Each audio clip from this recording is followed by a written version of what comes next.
Et donc, Dr Rice va vous présenter maintenant quelques astuces, trucs et astuces. Alors, sur des cataractes congénitales, sur des implants toriques également, sur des implants en piggyback. Et donc, je lui cède la parole à toi. Merci Alain. Chers confrères, bon, personnellement, les cataractes congénitales, je pense que on est tous confrontés à ce problème régulièrement. Et le plus difficile, je crois, le plus stressant lors du cataracte congénital, non pas d'enlever le cristallin, mais surtout la phase du rhexis postérieur. Alors personnellement, j'ai une technique personnelle que j'ai envie de partager avec vous. Alors là, j'ai dû mettre des séquences très courtes par manque de temps. Là, ça va commencer directement par mettre le visqueux. Donc là, j'ai enlevé le cristallin, je n'ai pas encore mis le visqueux dans le sac. Et bien, vous allez voir que... Alors là, je commence par mettre du visqueux sur l'iris au niveau de l'angle, et non pas dans le sac. Donc je ne mets pas le visqueux dans le sac, mais sur l'iris, pour créer une sorte de... L'iris va descendre et le sac va sortir comme un entonnoir, en fait. Hein.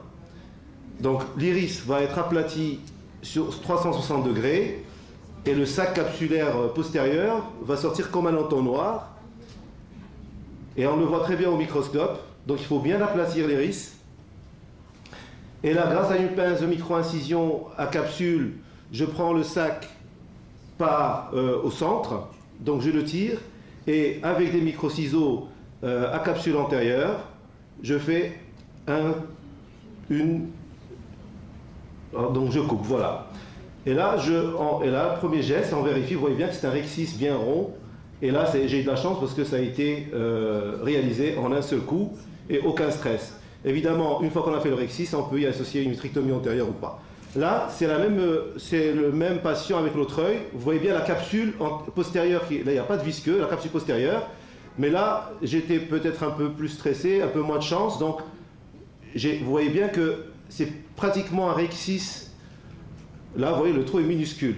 Alors, ça ne réussit pas à tous les coups. Alors je reprends, c'est pratiquement un rhexis postérieur sur mesure, et je lève, et vous allez voir que, là encore, l'image est un peu, voilà, une deuxième fois, j'estime que le rhexis n'est toujours pas assez large, une troisième fois, il est toujours rond, on le voit, il n'y a aucun risque, on le manipule très bien, mais évidemment, là je reprends encore le bord en inférieur,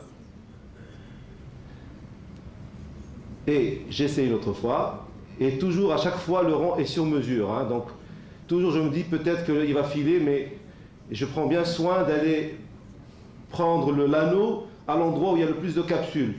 Et là, encore une incision. Donc c'est pratiquement un rhexis sur mesure, où dans ce cas-là, j'ai dû y aller à 7 reprises. Et là, je crois que ça va être la dernière, ou l'avant-dernière. Toujours estimé que le rhexis postérieur n'était pas assez grand. Donc... Pourquoi tu l'agrandis pas au vitréotome? Oui, je pourrais l'agrandir au vitréotome, mais évidemment.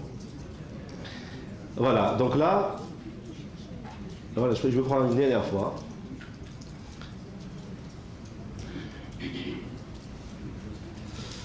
Alors, là, c'est une intervention d'un patient qui a été opéré, qui a eu une surprise réfractive en post-opératoire. Et donc un implant qui est dans le sac depuis un certain nombre de temps, qui, vu la fibrose, bon, dernier, c'était de mettre un implant en piggyback. Donc c'est une erreur réfractive de je ne sais plus de quelle dioptrie. Donc c'est un implant Crisoft que j'injecte en piggyback. C'est très facile, ça corrige bien une erreur réfractive. Il n'y a vraiment pas de risque parce que le sac, il tient bien et comme il est fibrosé, on est quand même plus en sécurité. Et là, j'ai enlevé la partie où j'ai mis du visqueux pour séparer l'iris, la face postérieure de l'iris avec l'implant.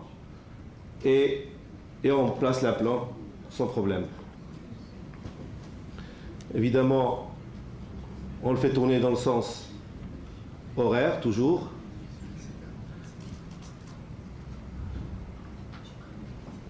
Voilà. Et là, bien sûr, une bonne vitrectomie, parce que le visqueux derrière l'iris peut causer une hypertonie.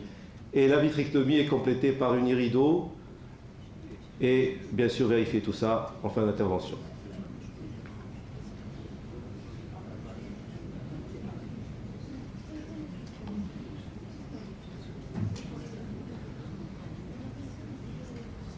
Donc je passe.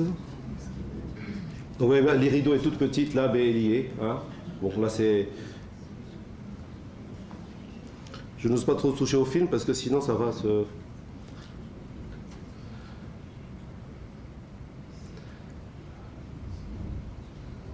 Alors là, c'est pour ma vision d'implant torique. Donc, je reçois l'idée de Salam Ajoub, comme quoi il faut marquer l'implant torique est une merveille. Les patients ont vu comme ils n'ont jamais vu. C'est vraiment très bien et c'est pas difficile à poser, à condition de le poser dans le bon axe. Donc, personnellement, je ne marque pas, mais j'essaie de...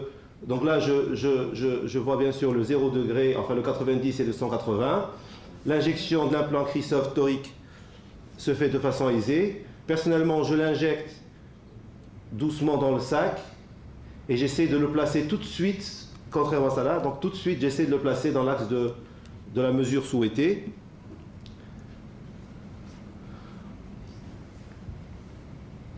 Évidemment, bien que possible, mais tant que le sac est rempli de visqueux, il n'y a aucun souci à faire tourner l'implant dans le sac. On se réfère toujours aux petites marques d'implant qui sont là, ces trois petites marques, trois petits points qui nous orientent sur l'axe. Donc je tourne toujours.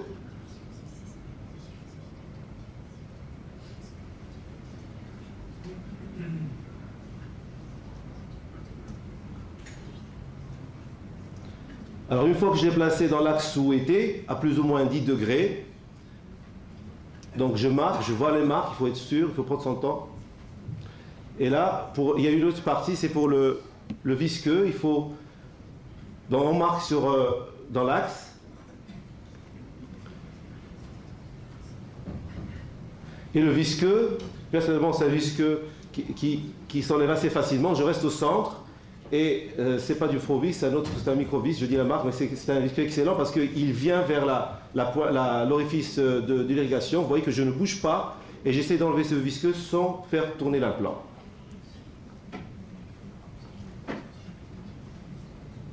Le visqueux arrive, voilà.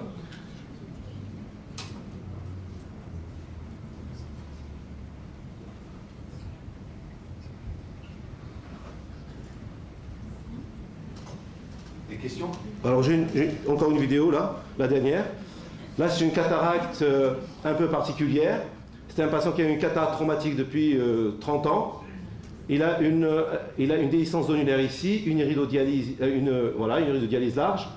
J'étais parti pour faire une phaco et un plan FAC en fin d'intervention. Alors, en faisant la phaco, donc un rexi, je l'ai réalisé en ovalaire, à la partie là. J'ai fait une bonne hydrodissection pour décoller le cristallin, en faisant attention que le cristallin ne coule pas au fond, c'était le grand risque. Mais je me suis dit, vu la synéchie irido-capsulaire, ça pouvait compenser l'attraction zonulaire qui n'était pas là. Et là, j'ai bien sûr soulevé le cristallin en dehors du sac et essayé de faire un carrousel pour essayer de l'avoir dans la pointe phaco. Évidemment, par manque de temps, là, j'ai coupé quelques images, mais le principe c'est de le carrousel et l'extraire et le faire tourner dans la pointe phaco. C'est un cristallin quand même relativement dur. C'est un monsieur qui a hésité à se faire opérer à cause du risque effectivement de... Voilà, donc une fois que les fragments enlevés, je réalise une irrigation, une aspiration des masses à l'aiguille. Et là, l'autre astuce, grâce à une canule de Simcoe, on peut irriguer les masses et les aspirer carrément, une par une, à l'endroit qu'on veut. Volontairement, j'ai laissé les masses de cette région-là pour que ça fibrose rapidement et que ça ne donne pas une diplopie en post-opératoire. Donc j'étais vraiment soulagé en ayant un sac intact. Et là, j'implante un Acrisoft, évidemment dans le sens de la désinsertion zonulaire.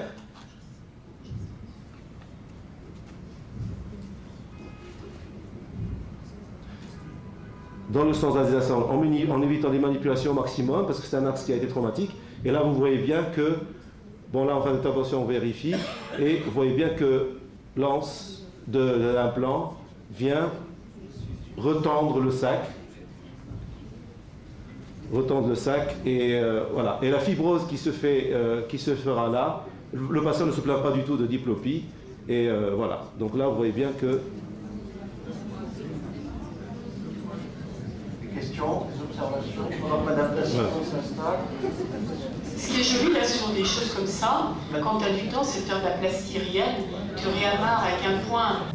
C'est encore, comme je vous le disais tout à l'heure, c'est le sujet du moment, c'est le sujet d'actualité. Pendant qu'elle s'installe, est-ce que dans la salle, il y a des questions un peu d'ordre général? Oui. On peut donner à monsieur un micro. Je marquais, et puis au coucher, je remarquais l'implant. Mais à l'usage, vu le...